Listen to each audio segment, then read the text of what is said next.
భార్యకి తలనొప్పి, భర్తకి తలనొప్పి, ఇందులో ఒకళ్ళ తలనొప్పికి ఒకళ్ళ కారణం, అనుమానం లేదు. ఇంకా తల వెళ్ళదే, నొప్పి వాళ్ళదే. ఎందుకు అవుతుంది? ఆయన 16,000 చేయడంలో రవ్వంత అబద్ధం లేదండి. భాగవతం చదువుకోండి, మొత్తం 16,000 ఎలా చేశాడో కూడా రాశాడు నారదుడు. ఈయన 16,000 సంవత్సరాలు ఎలా చేస్తున్నాడు అసలు? నేను ఒక్క సంసారం చేయలేకే బ్రహ్మచారినే కూర్చున్నాను కదా, ఎందుకు వచ్చిన గోలని. నారదుడు బ్రహ్మచారి, సన్యాసి. ఈయన ఎలా చేస్తున్నాడు చూద్దాం అని భూలోకంలోకి వచ్చి 16,000 ఇళ్ళు తిరిగాడు. విచిత్రమైన వ్యవహారాలన్నీ చూశాడు. ఒకచోట కృష్ణుడు బయట అరుగు మీద కూర్చుని మిత్రుడితో మాట్లాడుతున్నాడు. ఇంకో చోట వ్యవసాయ పనుల గురించి నౌకర్లతో చర్చిస్తున్నాడు. ఇంకో ఇంటి దగ్గర నుంచి వెళ్ళి భార్యకి చెప్పి వేరే ఇంటికి వెళ్ళి నా బాకీ ఇవ్వే అని ఇంటి ముందు గొడవ చేస్తున్నాడు. వేరే ఇంటి ముందు కృష్ణుడే. ఇంకో ఇంటి దగ్గర బలరాముడిని పక్కన కూర్చోబెట్టుకుని వేదాంత చర్చ చేస్తున్నాడు. ఇంకో చోట మరొక వ్యక్తితో కలిసి వ్యాయామం చేస్తున్నాడు సాముగరడీలు.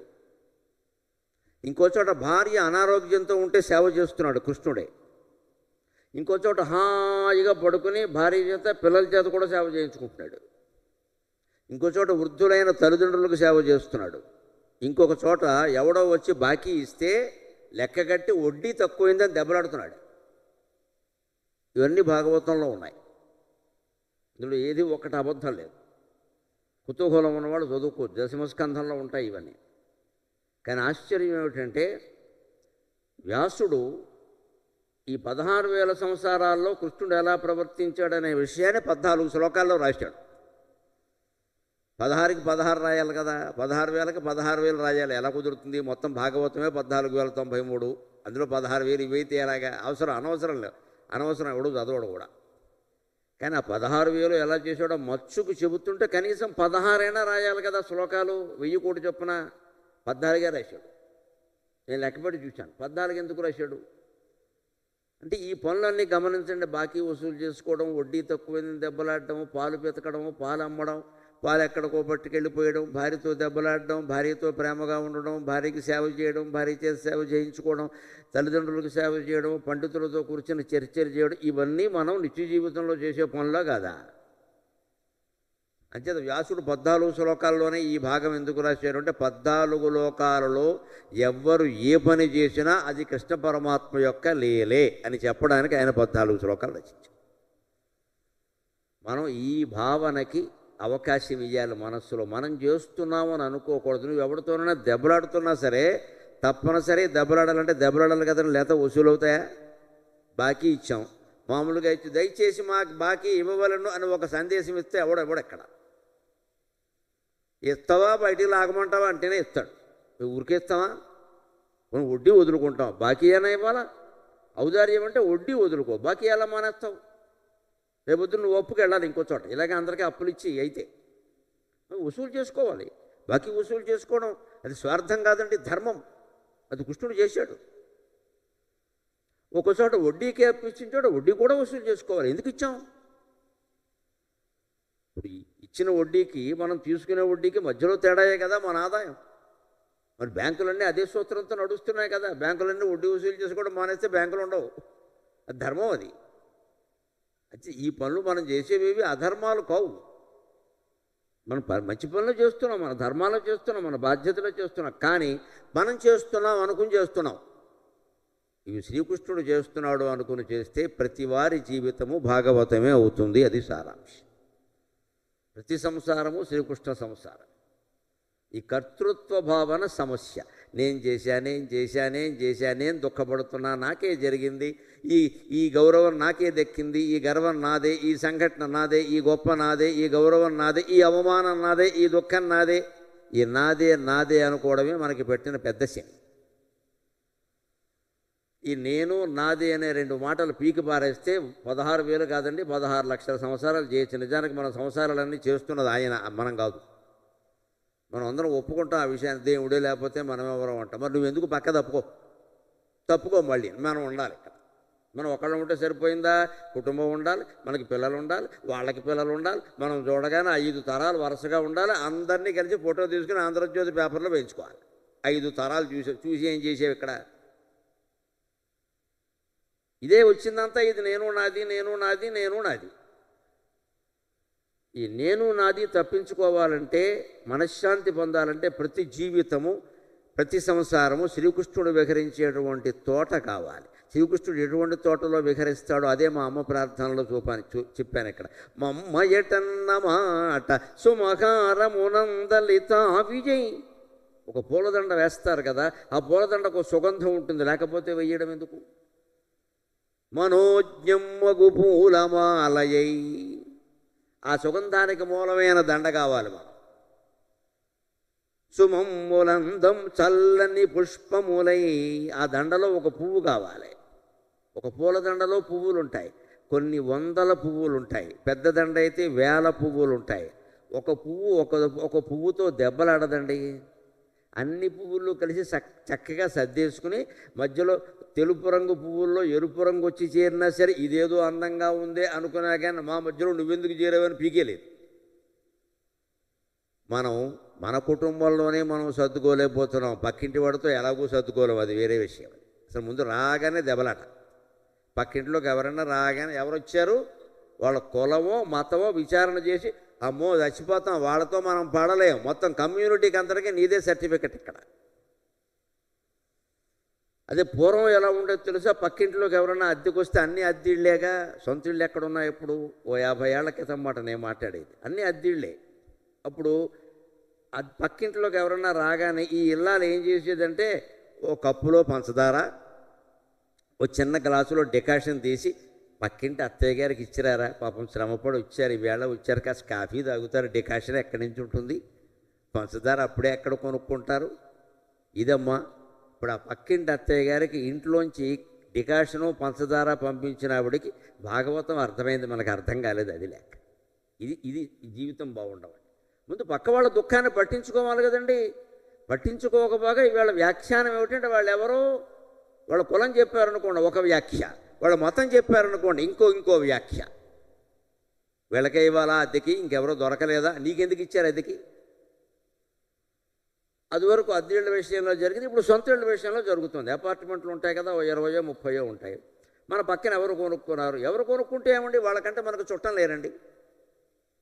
ఏదో ఆపదొస్తే పలికేవాడు పక్కింటి వాడు కానీ పుట్టింటి వాళ్ళు అత్తింటి వాళ్ళు కాదమ్మా. వాళ్ళు ఎక్కడున్నారు ఇవాళ? పిల్లలు అమెరికాలో ఉన్నారు, ఏం పలుకుతారు ఇక్కడ? మనకి వెంటనే గుండెపోటు వస్తే ఆదుకునేవాడు అంటే ఎదురుంటివాడు పక్కింటివాడు, వాళ్ళతో స్నేహంగా ఉండాలా వద్దా? అందుకని పూర్వం ఎలా ఉండారంటే ముందు డికాషన్ పంపించేవారు, ఇంత కవి తాగండమ్మా, వెంటనే పంచదార పంపించేవారు. అందులోనే లౌక్యం చూడండి, ఆడవాళ్ళకున్న తెలివితేటలు మగాళ్ళకు ఉండవు. పిల్లల్ని పంపించి పక్కింటి అత్తయ్య గారు అనేవారు అంటే ఇంటి యజమాని ఆవిడతో వెధవేషాలు వేద్దని అర్థం. అక్కడ నీకు చెల్లెలు అబ్బాయి వరుస కలిపేశారు. ఈ మొగాడికి సంకేతం, అది నాకు ఆడపడచ్చు, నువ్వు వెధవేషాలు ఏది తినగా ఉండదు. ఈవిడ ఎంత ఆవిడ అందంగా ఉండొచ్చు కదా, ఉంటే వీడి బుద్ధి ఆగదు కదా, ఇంత జాగ్రత్తగా ఉంది. అందుకని పక్కింటి మరదల గారు ఇలాంటి వరసలు ఉండవచ్చు, కొంపలు అంటుకుపోతాయి. బాగానే మరదలు అంటే వీటి ఇక్కడ అంత జాగ్రత్తగా ఉండేవారు పక్కింటి అత్తయ్య గారు, పక్కింటి మావయ్య గారు. అవసరమైతే అనుబంధాలు బాగుంటే ఒకే కులమైతే సంబంధాలు కూడా కలిసిన సందర్భాలు ఉన్నాయి, తప్పేం లేదు. పిల్లలు అలాగే ఉంటారు.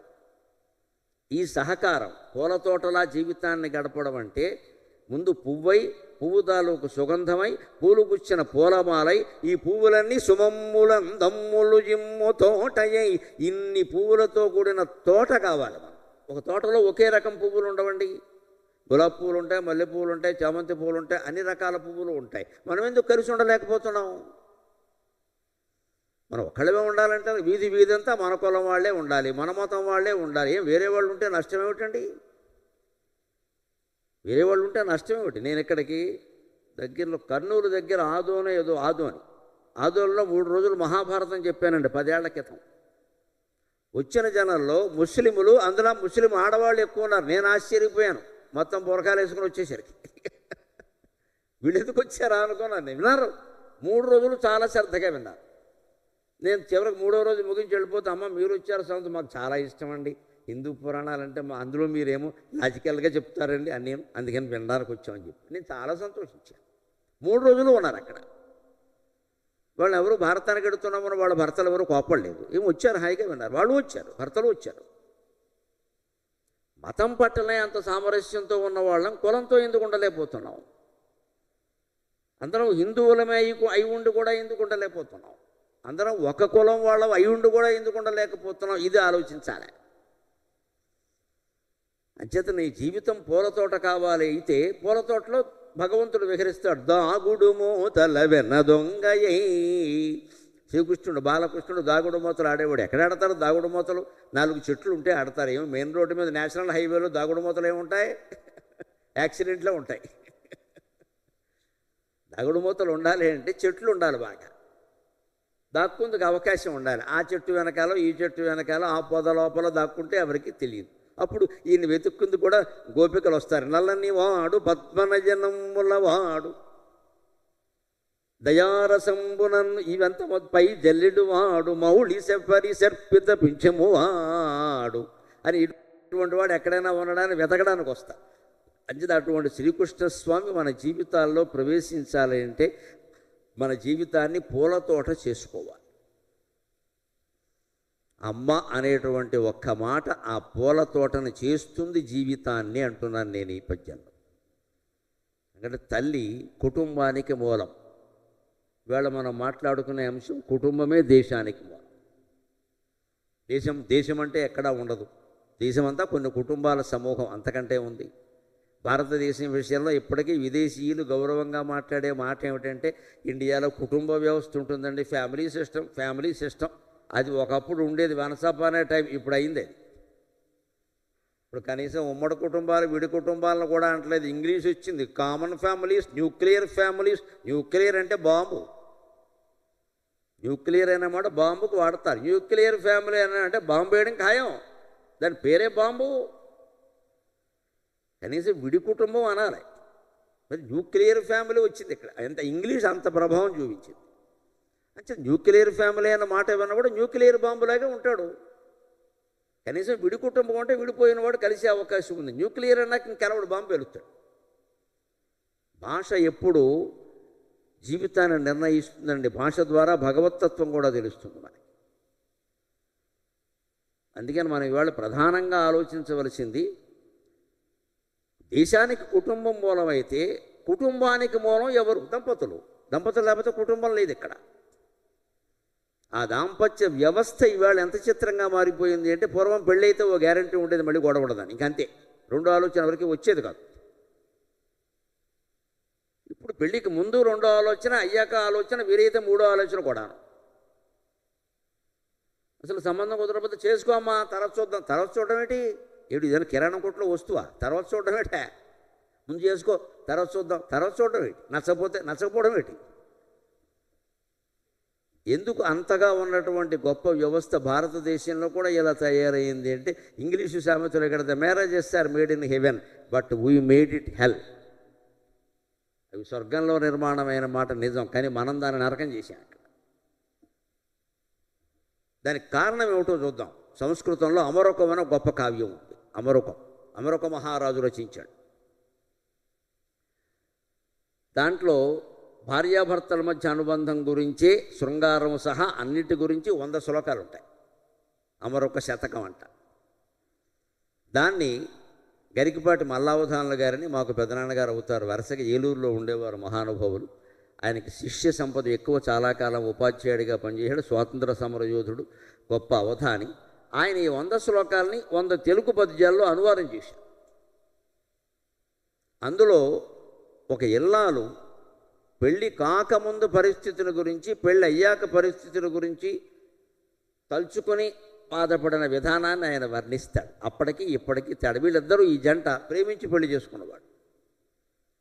వీళ్ళు కూడా చాలామంది పిల్లలు మన మాట ఏం వినడం లేదు. ఇక్కడ ప్రేమించే పెళ్ళిళ్ళు చేసుకుంటారు రకరకాల. మనం గత్యంతరం లేక మనమే 2 అత్యంతలు వేస్తున్నాం.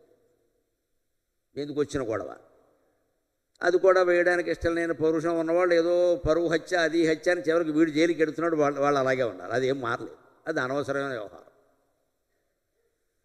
కానీ ఎందుకు ఇలా తయారయ్యాయి అంటే అమరుకం అనే కావ్యంలో చెబుతారు, మొదట నభిన్న భావమున కొల్చితి మిర్వరము ఒక్క దేహమై.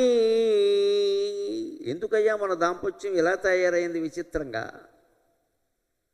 మొదట నభిన్న భావమున పొల్చితి విర్వురము ఒక్క దేహమై, పిదప ప్రియుండవీవైతి ప్రేయసినైతి నభాగ్య నేను. పిదప ప్రియుండవీవైతి ప్రేయసినైతి నభాగ్య నేను.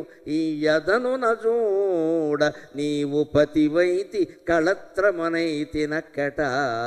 ఈ యదను నజూడ నీవు పతివైతి కళత్రమనైతి నక్కట. వదవె నికృష్ట జీవనములు ఊడక నిలిచిన దుష్ఫలం బిటుల్. వదవె నికృష్ట జీవనములు ఊడక నిలిచిన దుష్ఫలం బిటుల్. ఇది కేవలం ఒక భార్య బాధతో అంటున్న మాట కాదండి, దీంట్లో గొప్ప వేదాంత తత్వం ఉంది, సృష్టికి మూలమైన విజ్ఞానం ఉంది. మొదట అభిన్న భావమున బొంచితిమి ఇరువురము ఒక రూపమై ఒక దేహమై. మొదట్లో మన ఇద్దరం ఒకటే దేహం కదా అంటే, ఈ భార్యాభర్తలు మొదట్లో ఒక దేహం ఎలా అవుతారండి? ఆవిడ వేరే ఇంట్లో పుట్టింది, ఈయన వేరే ఇంట్లో పుట్టాడు. ఒక దేహం ఎలా అవుతారు? అన్నదమ్ములు అనుకోవచ్చు, అలాగే అప్పచెల్లెళ్ళు అనుకోవచ్చు, తల్లి పిల్ల అనుకోవచ్చు. భార్యాభర్తలు ఒక దేహం అంటే ఎలా కుదురుతుందండి? కానీ మన సంస్కృతి ప్రకారం మనకి ప్రధాన దైవం శివుడైతే ఆయన అర్ధనారీశ్వరుడు, మనం మర్చిపోకూడదు. ఆయన అర్ధనారీశ్వరుడు. మనం ప్రధానంగా ఆరాధించే శివుడు అర్ధనారీశ్వరుడు. ఆయన ఒకసారి ఒక భక్తుడు అన్నట్ట, అమ్మవారు నీలో సగమయ్యా, ఎంత గొప్ప స్థానం ఇచ్చావు భార్యకి అన్నట్ట. వెర్రి మాటలు మాట్లాడుకో, ఇంకా నయం, ఆవిడ వినలేదు కాబట్టి సరిపోయింది. ఆవిడలో నాలో ఆవిడ సగం కాదు, ఆవిడలోనే నేను సగం అన్నట్టు. అంత ఔదార్యం శివుడికి. నాలో ఆవిడ సగం కాదయ్యా అమ్మాయి కూడా, ఉన్నదే ఆవిడ, నేను అందులో సగం చోటు అప్పు తెచ్చుకున్నా, అంతకంటే ఏం లేదు పో అని చెప్పాడు. ఇంత ఉదారంగా ఉండేటువంటి దేవుణ్ణి మనం సేవిస్తాం, అభిషేకాలు చేస్తాం, పూజలు చేస్తాం. ఆయనకి ఏమి ఇష్టమని అడుగుతాం. మారేడాకు ఇష్టమని కానీ కర్ణాటక నుంచి కూడా మారేడాకులు పట్టుకొచ్చి గుండెంట పోసేస్తాం. నీళ్లతో అభిషేకం కాదు, పాలతో, తేనెతో, మనకు అవసరం లేని పదార్థాలు, అవసరమైన పదార్థాలు మొత్తం ముంచేస్తాం దేవుణ్ణి పట్టుకెళ్ళి, ఆయనకి విసిగెత్తిపోయేలాగా. అసలు పాలతో అభిషేకం చేయడానికి మొక్కుకున్నాను అనేవాళ్ళు ఎవరైనా సరే కూర్చుని ఒక 10 బిందెల పాలు మీ మీద పోయించుకోండి, తెలుస్తుంది శివుడికి ఎంత బాధగా ఉంటుందో. దేవుడి మీద పోసేయడం కాదు పట్టుకెళ్ళి, ఇక్కడ మన మీద పోసేస్తే మనకి జిడ్డుగా ఉండదు, చికాకుగా ఉండదు, దేవుడికి మాత్రం ఉండదండి. ఎలా పోసేస్తారండి పట్టుకెళ్ళి? ఇన్ని రకాలు చెప్పారా? ఏం లేదు, మనకంత ఫలితాలు కావాలి. మనకి నీళ్ల కంటే పాలు గొప్పవి, ఈ పాలు కంటే తేనె గొప్పది. ఆలోచించండి, పంచామృతాలు ఎందుకు వచ్చాయి? మా నీళ్ల కంటే పాలు గొప్పవి, పాలు కంటే తేనె గొప్పది, తేనె కంటే నెయ్యి గొప్పది. మనకి ఏది గొప్పది అయితే అది ఆయనది గొప్పది. కానీ ఒళ్ళంతా జిడ్డైపోతుందని ఆలోచించామా? మనకి నీళ్ల కంటే పాలు గొప్పవి, పాలు తాగుతాం కానీ నెత్తి మీద పోసుకోం కదా. పాల కంటే తేనె గొప్పది, తేనె మినపరొట్లో నంచుకుంటాం కానీ నెత్తి మీద పోసుకోం కదా. నెయ్యి గొప్పది, నెయ్యి చేతితో వేసుకుంటాం, అన్నంలో వేసుకుంటాం కానీ నెత్తి మీద పోసుకోం. మరి నెత్తి మీద ఎలా పోస్తారండి? ఇదే మన అజ్ఞానం. ఆయనకిష్టం. దేవుడికి ఇష్టాయిష్టాలు ఏమిటండి? నాకు ఎప్పటికీ అర్థం కాదు ఈ విషయం. ఇష్టాయిష్టాలు ఉండేవాడిని జీవుడు అంటారు, ఇష్టాయిష్టాలకు అతీతమైన వాడిని దేవుడు అంటారు. దేవుడికి ఇష్టాలు ఏమిటండి? అర్థం లేని మాట. మనకు అన్నీ ఉన్నాయి కాబట్టి ఆయనకు కూడా ఉండాలి. మనకి లెక్కేది, మనకేవో ఉంటాయి కదా, రాగద్వేష, అవన్నీ ఆయనకు ఉండాలి. అందుకని మనం గుళ్ళోకి వెళ్ళినప్పుడు మనకి ఇష్టమైన వాళ్ళు అందరినీ పేరు చెబుతాం, మనకి ఇష్టం లేని వాళ్ళు చెప్పం. వాళ్ళు కూడా మనకి ఎందుకంటాం, మనకి ఇష్టమైతే వాళ్ళని కూడా చెప్పు. ఆ పేరు చదవండి, ఈ గుళ్ళో పూజలు చచ్చిపోతున్నాయి, దండకాలని చదవాలి. ఇదాన విష్ణు సహస్రమా, లలితా సహస్రమా, ఈ బోడివాధవులు అందరి పేర్లు అక్కడ చెప్పాలా? అసలు గుళ్ళు కడితే ఒకళ్ళ పేరే చెబుతారు అక్కడ, అంతే. సకుటుంబ బస్య సభాంత బస్య, ఇంక మాట్లాడకూడదు, అందరూ ఉన్నారు అందరూ. మొత్తం నువ్వన్నీ చెప్పి అక్కడ ఏడిపించకూడదు పూజారులు పట్టుకొని. కానీ మన అజ్ఞానం, మన ఇష్టం మనకు ఉండాలి, మనకి ఇష్టమైన వాళ్ళ పేర్లు అక్కడ రావాలి. ఈ ఇష్టాయిష్టాలు మనకుంటాయండి, దేవుడికి ఉండవు. అందుకే ఇక్కడ మొదట అభిన్న భావమున పొల్చితి విరువురం ఒక్క దేహము అంటే మనం ఈ సృష్టికి మూలమైన భగవత్ స్వరూపం కదా, అప్పుడు అర్ధనారీశ్వరులం కదా. ఇప్పుడు ఎందుకు అర్ధనా కోసం అనా కోసం కొట్టుకు చచ్చిపోతున్నామని. ఇంత చేస్తే ఈవేళ భార్యాభర్తల మధ్య వస్తున్న తగాదాలు మీరు పరిశీలించండి, పత్రికల్లో వస్తున్నాయి, టీవీలో వస్తున్నాయి. For very simple reason my friends. ఏం బలీయమైన కారణాలు లేవండి, చాలా చిన్న కారణాలు.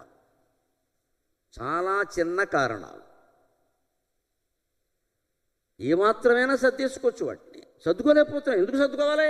ఇలా వచ్చేస్తుంది అంటే ఇక్కడ ఈ సర్దుకోలేకపోవడానికి మూలం నేను అనేది కారణం, నాది అనేది కారణం. ఆ నేనేమిటో తెలుసుకుంటే సర్దుకోవచ్చు.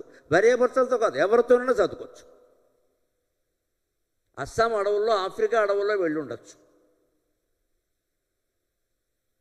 అందుకని ఇక్కడ ఆ ఇల్లాలు ఏమంటుందంటే, ఏమిటయ్యా ఇలా అయిపోయాం విచిత్రంగా, మనం భగవత్ స్వరూపులం కదా. ఎందుకంటే వేదంలో వివాహం జరిగేటప్పుడు ఒక మంత్రం ఉంటుంది. ఋక్త్వం సామాహం అంటూ, నువ్వు ఋగ్వేదం, నేను సామవేదం, అలా ఉంటుందండి. నువ్వు మంత్రం, నేను దాని స్వరం, ఇలా ఉంటుంది. నువ్వు మంత్రం, నేను స్వరం, నువ్వు ఋగ్వేదం, నేను సామవేదం అని మంత్రాలు చదువుకున్నాం కదా, ఏకమయ్యాం కదా. పురోహితులు అక్కడ ఉండి మంత్రాలు చదివారు, మంగళవాద్యాలు మోగాయి కదా. పెళ్ళయ్యాక ఇలా ఎందుకు ఏడుస్తున్నావు? నెలలు తిరగకుండానే. అంటే మొదట అర్ధనారీశ్వర స్వరూపంతో సృష్టికి మూలమైన ప్రకృతి పురుషులుగా మనం ఉన్నాం కదా. ఇప్పుడు ఎందుకు ఉండలేకపోతున్నామంటే క్రమంగా ఆ ఈశ్వరత్వం నుంచి జారిపోయాం. అన్ని తగాదాలకి కారణం అది భార్యాభర్తల మధ్య కాదు. వ్యాపారస్తులు కూడా కొంతమంది వ్యాపారం చేసేవాళ్ళు భాగస్వాములుగా ఉంటారు. 3, 4, 5 కలిసి వ్యాపారం ప్రారంభిస్తారు. అంతే. ఏక్ నిరంజన్, దో సుఖీ, తీన్ గడబెట్, 4 చెడచెట్, 5 పటపట్ అన్నారు. ఎందుకైంది? అలాగని వ్యాపారం ఏక్ నిరంజన్, ఒకడే ఉంటే వ్యాపారం సుఖమే. కానీ మరి కష్ట నష్టాలన్నీ ఆయనే భరించాలి. కనీసం చెప్పుకుందుకు మనిషి లేడు, అంత పెట్టుబడి ఆయన పెట్టలేడు. చేసేది పెద్ద వ్యాపారం, అది పెద్ద స్థాయిలో చేయకపోతే తగిన లాభం రాదు. అందుకని ఒక్కడిని చేర్చుకో. అందుకని వ్యాపారంలో ఏం చెప్పారు? దో సుఖీ, ఒకడిని చేర్చుకో అన్నారు. ఒక్కనే, అది కూడా బావమరది అయితే మంచిది, తమ్ముడు కాకూడదు. తమ్ముడు అయితే గొడవలు వస్తాయి, ఎందుకంటే తోడుకోవడం వేరు. బావమరది తర్వాత, ఎందుకంటే మధ్యలో ఒక క్యాండిడేట్ ఉంది అక్కడ, అక్కగారే. ఇప్పుడు తమ్ముడికి చెప్పేస్తుంది, ముగ్గుడికి చెప్పేస్తుంది. అందుకని బతుకు బాగుండాలంటే వ్యాపారం బావమరదితో చేయాలి, తమ్ముడితో కాదు. తమ్ముళ్ళు మంచివాళ్ళు కాదని బావమరదులందరూ మహామేధావులు నా ఉద్దేశం కాదు. లోకంలో సామెత అంటారు దీన్ని, సూక్తి కాదు. ఇటువంటి వాటి సామెతలు అంటారు. సామెత అంటే చాలా బాగా మందికి వర్తిస్తుంది, అందరికీ వర్తించదు. తమ్ముళ్ళు కూడా చాలా మంచి వాళ్ళు ఉన్నారు. రాముడు తమ్ముడు లాంటి వాళ్ళు, లక్ష్మణుడు భరతుడు లాంటి వాళ్ళు అయితే వ్యాపారమే ఎన్నైనా చేయొచ్చు. మనకు అటువంటి తమ్ముళ్ళు అన్నదా ఎక్కడ దొరికారు? దో సుఖి, ఎందుకంటే కష్ట సుఖాలు చెప్పుకుందుకు మనిషి ఉండాలి కదా. ఇక మూడో వాడిని పెట్టామనుకో, పెట్టుబడి పెట్టాక తీన్ గడబెట్టి 4 చెడచెట 5 పటపట్ అన్నారు అంతే. ఎందుకని ఒక కుటుంబం కాదు, ఇక్కడ 5 కుటుంబాలు వచ్చాయి. 5 కుటుంబాల్లోనూ ఆడవాళ్ళు, మగవాళ్ళు, వాళ్ళ పిల్లలు అంతా ఒకే రకంగా ఆలోచించడం కష్టం. ఏదైనా ఒక వ్యాపారం చేసిన వాడు ఒక విద్యాసంస్థ పోనీ అనుకోండి. ఒక విద్యాసంస్థ ఒక బడి పెడతాడు ఒక ఆయన నెల్లూరులో, బ్రహ్మాండమైన పేరు వస్తుంది దానికి. ఆయన తిన్నగా ఉండడు. ఈ వచ్చిన తల్లిదండ్రులు వీళ్ళు పక్కూరు నుంచి వచ్చిన వాళ్ళు ఎక్కడో చిత్తూరు నుంచి వచ్చి, మీరు చిత్తూరులో కూడా పెట్టాలండి అంటాడు. ఒక్కడే అడిగినవాడు. ఈయన ఏమనుకుంటాడంటే ఒక 100 మంది అడిగారు అనుకుని చిత్తూరులో కూడా ఓ బ్రాంచ్ పెడతాడు. చిత్తూరులో చెత్తవేధ దొరుకుతాడు ప్రిన్సిపాల్. ఇక్కడ దొరికినవాడు అక్కడ దొరకడు. నువ్వు బ్రాంచీలు పెట్టి కానీ ప్రిన్సిపల్స్ దొరుకుతారా? ఉపాధ్యాయులు దొరుకుతారా? విద్యార్థులు అంటే దొరకచ్చు. అంచేది ఎప్పుడు వ్యాపారానికి బ్రాంచీలు పెంచకూడదు. మనకి మన కుటుంబానికి ఇది సరిపోతుంది కదా. దేశమంతా మనం ఎందుకు బ్రాంచీలు పెంచుతారో తెలుసా? అక్కడ చెప్తారండి. మేము ఏదో అందరూ ఎవరు అడగట్లేదు, నువ్వే కల్పించుకుంటున్నావు. మాయ నువ్వు కల్పించుకుంటున్నావు. ఎవరు అడగలేదు, ఒకరో ఇద్దరో అడిగారు. అంటే అయిపోయా. నేను ఏ ఊరు వెళ్ళినా సరే ఇలా రైలో విమానమో దిగ్గానే మీరు మా ఊరు రావాలండి, మా ఊరు రావాలి. ఇప్పుడు వెళ్ళిపోయేటప్పుడు చాలామంది అడుగుతారు. నేను పెద్ద డ్రామా ఆర్టిస్ట్ని, అందరి దగ్గర తప్పకుండా బలివాడవే అంటాను నేను. లేకపోతే ఇప్పుడు రానని మొహం మీద చెప్పి తగాద పెట్టుకోమంటావా? నాకు కూడా వస్తాడు చాకేసుకొని, రానంటావా అని. ఇదేంటండి ఇది? నువ్వు అంటే అయిపోయా ఆయన రమ్మ వస్తా తప్పకుండానండి, అది బలివరే అంటాం. అయిపోయా. మనం ఇంటికి వెళ్ళాక వాడేవడం మనం ఎవడం, మనం పలుకుతామేంటి ఫోన్లో? కాదనలేం కదండి. అంతే అడుగుతారు. అడగడం అంటే అర్థం ఏంటి? వాళ్ళకేదో ఒక ఆంక్ష ఉందో అడిగారు, మనకు ఓపిక ఉండదా? చేయొద్దా? రేపు వినాయక చవితి వస్తుందండి. ఇప్పటి నుంచి నాకు గుండెదాడు వస్తుంది. 9 రోజులు ఉన్నాయి వరుసగా, బతకాలా పోవాలా? ఇంకా 2 3 నిన్న ఫోన్లు చేసి పొద్దున్న చెప్పగలరా, తెల్లరకట్ట కూడా చెప్తాను పెట్టుకొని చెప్పాను. పొద్దున్న చెప్పగలరా? ఇప్పుడు నేను చెబుతానండి, వినాయకుడికైనా విసుకురాదా? ఎటు అస్తమానం చెబుతున్నాడు ఒక్కడమేనా అని. తొండబెట్టి ఒక దెబ్బ కొడితే మళ్ళీ లేవు. 9 రోజులు వరుసగా మాట్లాడా. నాకు ఇప్పటి నుంచి బెంగగా ఉంది. ఇది ఇవాళ 17, 27వ తారీఖు నాకు కల్లోకి వస్తాం. అయిపోయి ఏం చేయాలి? అన్నీ హైదరాబాదే. ఇప్పుడు దాటక్కర్లేదు ఇంకా. అన్ని పందిళ్ళు, అంతమంది వినాయకుడు. ఎవరికైనా భక్తి ఉందో ఏమో వినాయకుడు తెలియాలి, నాకు తెలియదు. మాకు మాత్రం ప్రాణాల మీదకి వస్తాం. మా ఊరంటే కొంచెం చూడండి, ఏంటి చూసేది నువ్వు వెళ్ళి చెప్పు, నేను చెప్తాను ఇక్కడ. ఇంతంత భక్తి, ఇది భక్తి అనుకోవాలా భక్తి అనుకోవాలా? ఉంటాయండి అలాగే. అందుకే నేనేం చేశానంటే ఉన్నంతలో కాదన్నా కాబట్టి వినాయక చవితి వెళ్ళాక మళ్ళీ అదే దేవీ నవరాత్రులు వచ్చేవారు మొత్తం ఏమీ లేదు, ఇంట్లో కబుర్లు చెప్పుకుంటూ కూర్చోవడం, తీసేయి గొడవలు. ఆ 20లోనైనా విశ్రాంతి తీసుకుందాం, ఎందుకు వచ్చింది మరి? తర్వాత చెప్పాలి కదా. నెల మొదట్లో వాయింపు, చివరిలో వాయింపు, మధ్యలో ఇంపు ఉండాలి కదా, ఇంపు లేదా కంపు అయిపోతుంది. ఇలాగ మన కార్యక్రమాల్లో మన అభివృద్ధిని మనం పరిమితం చేసుకోవాలి. కానీ అడిగారు కదా అని మొత్తం ఒప్పుకుంటూ ఉంటే గొంతు పని చేయొద్దండి. ఏ వ్యాపారమైనా అంతే, దాంపత్య బంధమైనా అంతే. అది ఎంతవరకు ఎలా ఉండాలో అలా ఉంటేనే మధురంగా ఉంటుంది. అన్నిట్లోనూ భార్య కల్పించుకోకూడదు, అన్నిట్లోనూ భర్త కల్పించుకోకూడదు. మొదట నభిన్న భావం నా పొల్చితిమి ఇరువురము ఒక్క దేహమై. మొదట్లో అర్ధనారీశ్వర స్వరూపంతో ఇద్దరం ప్రకృతి పురుషుల్లాగా రాధాకృష్ణుల్లాగా ఒకలాగే ఉన్నాం కదయ్యా, ఒకటే దేహం కదా. పిదప ప్రియుండవీవైతి ప్రేయసినైతి నభాగ్యనేను. తర్వాత ఏదో ఇష్టం బయలుదేరింది, ప్రియుడు అంటే ఇష్టం కదా, అంతకంటే ఇష్టం బయలుదేరింది నీ మీద నాకు, నా మీద నీకు ఇష్టం బయలుదేరింది. నువ్వు ప్రియుడు అన్నారు, నన్ను ప్రియురాలు అన్నారు. అభాగ్య, దురదృష్టం అక్కడే వచ్చింది. నిన్ను నేను ఇష్టపడకుండా, నన్ను నువ్వు ఇష్టపడకుండా ఒకే దేహంగా అలా ఉండిపోతే గొడవలేదు. మనం ఒక్కటే శరీరంలో మనం ఉన్నప్పుడు దేహంలో మనం ఇష్టపడేది ఏముంటుంది, ఇష్టపడనది ఏముంటుంది అంటే దేహం అన్నాక ఒక్కటే. కాలికి జబ్బు చేసినా వేలికి జబ్బు చేసినా మనకే. ఈ శరీరంలో ఈ అవయవం ఇష్టం, ఈ అవయవం ఇష్టం లేదనేది కుదరదు కదా. అంతే ఒకే రూపంగా ఉన్నటువంటి దైవస్వరూపం అని మనం తెలుసుకోగలిగితే తగాదాలు ఉండవు, ఏదైనా భరిస్తాం. మన శరీరంలో అన్ని అవయవాలు బాగుండవండి. ముఖం అంతా అందంగా ఉంది, మూతి కొంచెం పక్కకి వెళ్ళింది, ఏం చేస్తావు? పీకెత్తావా? దాన్నే భరిస్తావు. ఇప్పుడు అది కూడా భరించలేకపోతున్నారు విచిత్రంగా. ప్రతిదానికి ప్లాస్టిక్ సర్జరీ. ఈ ప్లాస్టిక్ ఒక అంశం కాదు, అన్నిట్లోకి ప్లాస్టిక్ సర్జరీ ఏమిటండి దరిద్రం. ఇంత చేస్తే దేనికి? పోనీ ఏదైనా ప్రమాదం జరిగి ముక్కో మూతో పగిలిపోతే ప్లాస్టిక్ సర్జరీ అంటే అర్థం చేసి లేదండి. మాటికి ఫోన్ పట్టుకోవడం, సెల్ఫీలు తీసుకోవడం, 16 సెల్ఫీలు అయ్యాక ఈ ముక్కు ఇలా కాకుండా కొంచెం ఇలా ఉంటే బాగుంటే సర్జరీ చేసే. దేనికి వచ్చింది ఈ దరిద్రం అంతా? మొత్తం అస్తమానం ఫోటోలు తీసుకోవడంలో వచ్చింది. అస్తమానం ఫోటోలు ఎందుకు వచ్చాయి? చేతిలో ఫోన్ ఉందిగా, చేతిలో ఫోన్ ఉంది కదా, అస్తమానంలో పెట్టుకోవడం తీసుకోవడం అన్నిసార్లు మనం చూసుకున్నాక స్వార్థం పెరగదా అండి? ఆలోచించండి. వచ్చిన వాళ్ళందరూ అన్నిసార్లు నీ మొహం నువ్వు చూసుకుంటున్నావంటే ప్రపంచం నాశనం అయిపోవడానికి నువ్వే బాంబు ఎత్తావు, అనుమానం లేదు. ఇక్కడ చూసుకోకూడదు అసలు. పూర్వం ఆడవాళ్ళు సహా అద్దం దగ్గర నుంచుంటే ఆడవాళ్ళకి ఒళ్ళు తెలియదని ఓ మాట. మైకు దగ్గర నుంచుంటే మగవాళ్ళకి కూడా తెలియదు, ఎంతసేపు మాడతాడో తెలియదు, ఎప్పుడు వదిలేస్తాడో తెలియదు. అందుకే పూర్వం నుంచి సామెత, అద్దం ముందు నిల్చున్న ఆడదానికి మైకు ముందు నిల్చున్న నాయకుడికి ఒళ్ళు తెలియదట. కానీ వాళ్ళైనా ఎలా ఉండేవారు? ఇంట్లోంచి బయలుదేరేటప్పుడు ఏదో కాస్త ఇలా తిరిగేవారు, 2 రౌండ్లు వేసేవారు అద్దం ముందు. బయటికి వెళ్ళాక ఇంకా గొడవ లేదు. మళ్ళీ ఇంటికి నుంచి వచ్చాకే జుట్టంతా ఎగిపోయింది, చూసుకోనే లేదు, పేరెంటంలో ఏమనుకున్నారో అనుకునేవారు. అంతేగాని కూడా ఓ దువ్వెన్న పట్టుకుని దువ్వుకోవడం లేదు. ఇప్పుడు అలా లేదండి. స్మార్ట్ ఫోన్ వచ్చాక ఎప్పుడు ఎదురుగా పట్టుకుని 10 మందిలో ఉన్నా సరే, ఒక్కళ్ళు ఉన్నా సరే, మాటికి ఏదో దివ్యమోహన విగ్రహంలాగా అస్తమానం చూసుకుని ఫీల్ అయిపోవడం. ఇంకా అంచేతన అంటోంది వెళ్ళాలి. ఏమిటయ్యా ఎలా అయిపోయింది మన దాంపత్యం?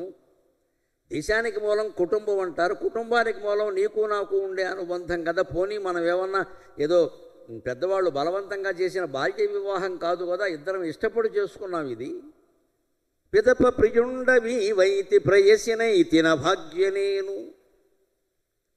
దురదృష్టం ఏమిటో కాదు, నిన్ను నేను ఇష్టపడ్డాం, నన్ను నువ్వు ఇష్టపడ్డం వల్ల ఒక అభాగ్యం దాపురించింది. ఇక్కడ ఇష్టపడ్డం అనేది ఎప్పుడైతే మొదలైందో ఇష్టం లేకపోవడం కూడా అక్కడే మొదలవుతుంది. అందుకే రాగద్వేషాలు ఉండద్దు అంటారు. మనకి ధర్మం గురించి చెప్పేటప్పుడు రాగద్వేషాలు ఉండద్దు అంటారు. ద్వేషం అంటే అయిష్టం, రాగం అంటే ఇష్టం. ముందు రాగం అని చెప్పారు, తర్వాత ద్వేషం చెప్పారు. అంటే రాగం ఉండబట్టే ద్వేషం వచ్చింది, రాగం లేకపోతే ద్వేషం రాదు. నువ్వు ఒక విషయాన్ని ఇష్టపడుతున్నావంటే ఖచ్చితంగా దానికి వ్యతిరేకమైన అన్నిటినీ ద్వేషిస్తావు. నువ్వు ఒక మనిషిని ఇష్టపడుతున్నావంటే ఆయనకి వ్యతిరేకమైన వాళ్ళందరినీ నువ్వు ద్వేషిస్తావు. అంచేది ఈ మనిషిని ఇష్టపడకపోతే ద్వేషించాల్సిన అవసరం కూడా లేదు. అంచేది మనం తగ్గించుకోవాల్సింది మన ద్వేషాన్ని కాదండి, మన ఇష్టాన్ని తగ్గించుకోవాలి. ఆ ఇష్టపడ్డం ఇష్టపడకుండానే అన్ని పనులు చేయించండి, అనుమానం ఏం లేదు. ఇష్టపడి అంత ఇష్టపడని అంత చెప్పక్కర్లేదండి. పిల్లల్ని ఇష్టం లేని చదువుల్లో చేర్పిస్తున్నారు ఇవాళ. వాడికి ఇష్టం లేదు చదవడం, బలవంతంగా నువ్వు గొప్ప జాబ్ అవ్వాలి, నువ్వు బాగా సంపాదించాలంటే చదవాలి. ఇష్టమేంటి, ఇష్టమయ్యేలా చేసుకో. ఎలా చేసుకుంటాడమ్మా వాడు చచ్చిపోతుంటే. అందుకే వాడు మనకేం చెప్పకుండా ఐఐటికి వెళ్ళి ఖరగ్పూర్లో ఉరేసుకుంటున్నాడు శనుదులపై. నాకు ఇష్టం లేని చదువు చదివించో పో. అప్పుడు ఏడుస్తూ కూర్చున్నాం ఎక్కడ. ఎందుకంత ఇష్టం లేని చదువులు చదివించాలండి పిల్లల చేత? పిల్లలు బాగుండవా? మనకు కావాల్సింది సంపాదించడం లేదండి. పైకి మనం పిల్లలు బాగుంటే చాలా బాగుండాలి, కానీ 100 కోట్లతో బాగుండాలి. మామూలుగా 100 కోట్లు, 1 కోటి కాదు, 2 కోట్లు కాదు, 100 కోట్లు. ఇప్పుడు నాకు తెలుస్తున్న సమాచారం విచిత్రంగా ఉంది. ఎవరికైనా పిల్లనివ్వాలంటే 5 కోట్లు 6 కోట్లు ఆస్తి పరులు అంటే ఇవ్వట్లేదు. 50 కోట్లు ఉంటే మాట్లాడు, లేత వద్దు నమశివాయ అంటే 50 కోట్లు ముందు సంపాదించి అప్పుడు తర్వాత సంబంధానికి వెళ్ళాలన్నమాట. ఎలా వస్తాయి 50 కోట్లు? చలి కోట్ల? అమెరికా వెళ్ళి వేసుకునే కోట్లు అయితే వస్తాయి కొనుక్కుంటే. ఇవి ఎక్కడి నుంచి వస్తాయి? పిల్ల సుఖపడ్డం ముఖ్యమా, అహంకారం ముఖ్యమా? సంబంధం ఇచ్చే చోట 50 కోట్లు ఉన్నాయా? లేకపోతే ఎందుకు ఇంత ఆశ కడుతున్నాం మనం? అంచేది మన ఇష్టాలు ఏమైనా మనకు ద్వేషాన్ని పెంచాయి ఇక్కడ. అందుకే చెబుతోంది ఇప్పుడు, నువ్వు ప్రియుడు అన్నావు, నేను ప్రియురాలని. ఏమైందయ్యా? దౌర్భాగ్యం వచ్చింది. అంతేకాదు, ఈ యదను నజూడ నీవు పతివైతి కళత్రమనైతిని అక్కట. దానికి తోడు పోనీ ఏదో ఒకళ్ళనొకళ్ళు ఇష్టపడుతూ మెసేజీలు పంపుకుంటూ లవ్ లెటర్స్ రాసుకుంటూ ఉండిపోకుండా పెళ్లి చేసుకున్నాం పని లేకుండా ఇక్కడ. దాంతో ఏమైంది? కలిసి ఉండాల్సిన అవసరం వచ్చింది. కలిసి ఉండేసరికి అనేక సమస్యలు వస్తాయి. కలిసి ఉంటే కలదు సుఖం అంటారు, అది కృతయుగం నాటి మాట. ఇప్పుడు చాలా పనిచేయడం చాలా కష్టం. కలిసి ఉండడం వల్లే దుఃఖం ఎక్కువ. అలాగని ఎంతమంది బ్రహ్మచారులుగా ఉంటారండి? తినగా ఉంటారా? ఉంటే బ్రహ్మచారి శతమర్కట అన్నారు. 100 కోతులు సమానంట. ఒక పెళ్లి కాని వాడితో 100 కోతులు సమానం అన్నారు. ఇదివరకు మగాళ్ళకి చెప్పారు ఈ సామెత, ఇప్పుడు ఆడవాళ్ళకి కూడా చెప్పచ్చు. అయితే వీళ్ళు మొక్కోతులు, వాళ్ళ ఆడకోతులు అంతే తేడా. పెళ్లి కాని అమ్మాయి కానీ పెళ్లి కాని అబ్బాయి కానీ ఉన్నారు, వాళ్ళు అందులో మళ్ళీ వెళ్ళి బెంగళూరులోనూ హైదరాబాద్లోనూ అమెరికాలోనూ 100 కోతులతో సమానం. నమ్మడానికి వీల్లేదు. మనకు మాత్రం mummy I'm okay, you're okay, daddy you're okay, I'm okay. అక్కడ అన్ని పీకే.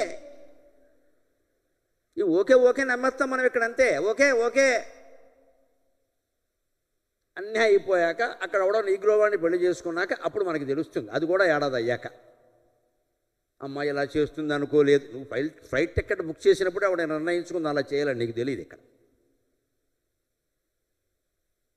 ఫోన్లో మాటలు నమ్మేస్తూ ఉంటాం మనం. అమాయకులు ఇక్కడ చాలా స్వీట్గా మాట్లాడతారు, అక్కడ ఏమీ లేనట్టే మాట్లాడతారు. అన్నీ ఉంటాయి. ఎందుకుంటారండి అసలు? అర్థం లేని మాట. 16 ఏళ్ల బట్టి యువతికి యువకుడికి కూడా కోరికలు పిచ్చెక్కించేస్తూ ఉంటే శరీరంలో, వాళ్ళు 30 ఏళ్ళు వచ్చినా బ్రహ్మచారులుగా ఉంటారని కూడా మన అజ్ఞానం అంటే. ఇది భయంకరమైన అజ్ఞానం. సాధ్యం కాదు, అది క్వైట్ ఇంపాసిబుల్. బాల్య వివాహాలు కాకపోయినా కనీసం 25 ఏళ్ళు దాటకుండానైనా చెయ్యాలండి. 25 దాటిపోతున్నాయి, 30 దాటిపోతున్నాయి, అర్థం లేదు ఇక్కడ.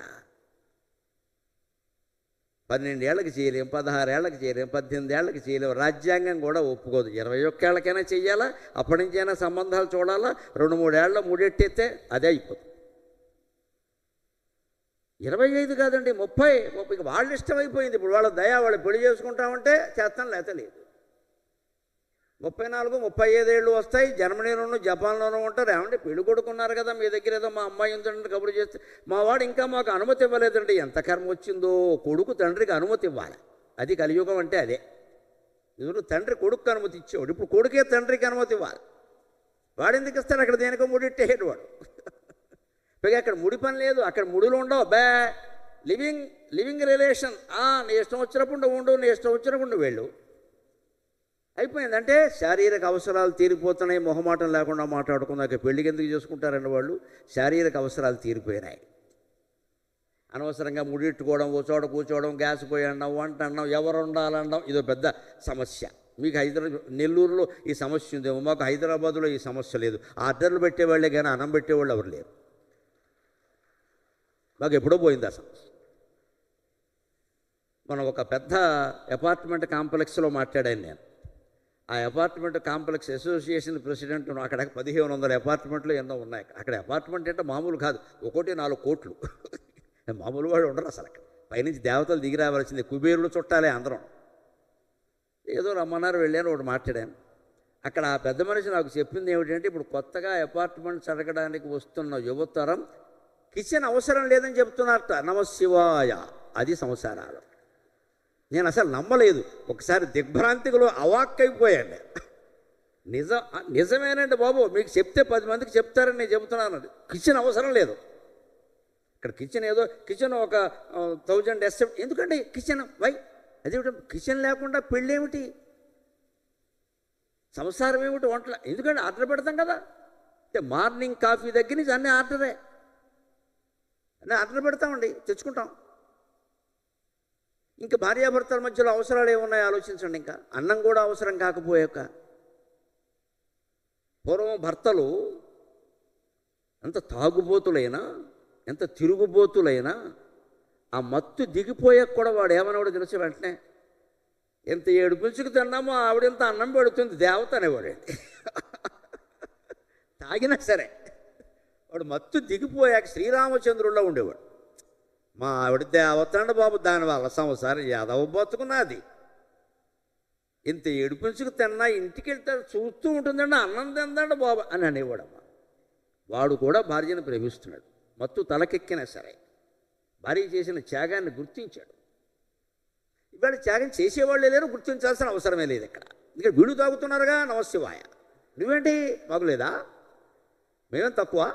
అంచేతన ఈ ఇల్లాలు అమరక కావ్యంలో నాయిక ఏమంటుందంటే, పెళ్లి చేసుకున్నామయ్యా, కర్మ ఏమిటో తెలియదు, నువ్వు భర్త అయ్యావు, నేను భార్య అయ్యాను. ఈ సంసారం ఎలా తగలబడింది అంటే, ఉదవ నికృష్ట జీవనములు ఊడక నిలిచిన దుష్ఫలం బిటులు, జన్మ జన్మాంతరమైన దుష్ఫలాలు ఏవో మిగిలిపోయి ఇలా అయ్యాం, అవి ఇప్పుడు అనుభవిస్తున్నాం ఇద్దరం కూడా అంది. నేను అనుభవిస్తున్నా, నీ వల్ల అనలేదు. ఆవిడ భర్త మీద ఆరోపణ చేయట్లా, నా వల్ల నువ్వు కూడా అనుభవిస్తూ ఉండొచ్చు అని చెప్పింది. నిజాయితీ. ఎందుకని మనం గ్రహించాల్సింది ఏమిటంటే, పౌరాణికంగా నికృష్ట జీవనములు ఊడక నిలిచిన అన్నారు మల్లావధానులు గారు. జీవనం అంటే ఇక్కడ జీవితం. ఈ జీవితం మనకి రావడానికి, ఈ జన్మ రావడానికి ప్రధాన కారణం పూర్వజన్మ. అది తత్వశాస్త్రం అంగీకరించిన విషయం.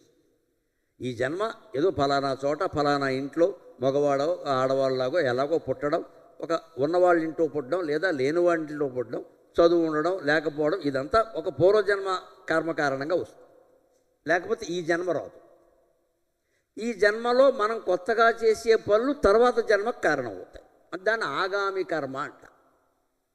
కర్మలో 3 ఉంటాయి: సంచితం, ప్రారబ్ధం, ఆగామి. సంచితం అంటే జన్మ జన్మాంతరాల్లో చేసినటువంటి కర్మఫలాలని విత్తనాల రూపంలో దాచినట్టుగా ఓ సంచిలో పెడతారు. సంచి గుర్తుంటే సంచితం గుర్తుంటుంది. అందులో ఈ జన్మకు అవసరమైన ఫలాలు అనుభవించడానికి వస్తాయి కొన్ని, అవి ప్రారబ్ధం అంటారు. ప్రారబ్ధం విచ్ హ్యాజ్ ఆల్రెడీ బిగన్, మొదలైంది, ఇక దాన్ని ఎవరేం చేయలేరు. సంచిత కర్మను మార్చచ్చు. ఆగామి కర్మ నీ చేతిలో ఉంది, మంచి పనులు చేయొచ్చు, కానీ ప్రారబ్ధాన్ని ఎవరూ మార్చలేరు. ఈ జన్మలో మనం అనుభవించాల్సినవి ఏవైతే ఉన్నాయో అవి ఈ జన్మ ప్రారంభంలో ఎందుకు ఈ జన్మ ఎత్తామో అది మొదలయ్యే, వాటిని అనుభవించక తప్ప. వాటికి అనుభవించడమే మార్గం. మళ్ళీ దానికి ఇంక ఇక్కడ మునిగాము అక్కడ తేలాం, ఇవన్నీ కుదరవు. ఎక్కడ మునిగినా అంతే. అంటే ప్రారంధాన్ని అనుభవించవలసింది, సంచితాన్ని అనుభవించక్కల్లా. ప్రవచనాలు వినడం ద్వారా, గ్రంథాలు చదవడం ద్వారా, జీవితానికి అన్వయం చేసుకోవడం ద్వారా మనం భగవత్ స్వరూపులం అనే ఒక్క మాటని గ్రహించగలిగితే అంతా ఒక్కటే, ఆ ఒక్కటే నేను అనేటువంటి ఆత్మజ్ఞానం పొందగలిగితే మొత్తం సంచిత కర్మ అంతా గోవిందా గోవింద మొత్తం పోయినట్టే లెక్క. మళ్ళీ జన్మ లేదు. ఇంకా అంత తేలిగ్గా పోగొట్టుకోవచ్చు. మాట చెప్పినంత తేలిగ్గా అది, కానీ ప్రయత్నం చేస్తే అవుతుంది. చేసిన వాళ్ళు ఉన్నారు. సంచితాన్ని పోగొట్టుకోవచ్చు. ఇందాక మొదట్లో చెప్పుకున్నాం, మన కర్తృత్వ ఇది నేను చేయడం లేదు, భగవంతుడు చేస్తున్నాడు. ఆయన జీవితం ఎంత, ఈ ప్రకృతిని మొత్తం భగవంతుడు యొక్క సంసారం అన్నారు. ఆయన సంసారం ఇది, ఆయన సమిష్టి, మనం వ్యష్టి, అంతే తేడా. ఇది ఆయనదే. ప్రత్యేకించి ఒక ధాన్యం బస్తాలో ఒక ధాన్యపు గింజకి ప్రత్యేకత ఏముంటుందండి? ఆ బస్తాలో అదొక భాగం. నేను బస్తాలో భాగం అనుకోకుండా ధాన్యపు గింజ బయటకు వచ్చి నేను ప్రత్యేకం అనుకుంటే దాన్ని ఎలక తినేస్తుంది. అదే బస్తా అనుకుని బస్తాలో ఉందనుకోండి, దాన్ని తింటుందో పక్కదాన్ని తింటుందో, అసలు తినకుండానే ఎలక్క పళ్ళు కొరుకు నాశనం అవుతాయేమో తెలియదు. రక్షత ఉంది. మనం సమాజంలో ఒక భాగం అనుకోవడం వల్ల మనకి రక్షణ ఉంది, మనం ఒక్కళ్ళం విడిగా అనుకోవడం వల్ల రక్షణ లేదు. ఇది గమనించాల్సింది. ప్రత్యేకత ఇవాళ సమాజంలో వ్యాపించిన క్యాన్సర్ కంటే వ్యాపించిన పెద్ద జబ్బు ప్రత్యేకత.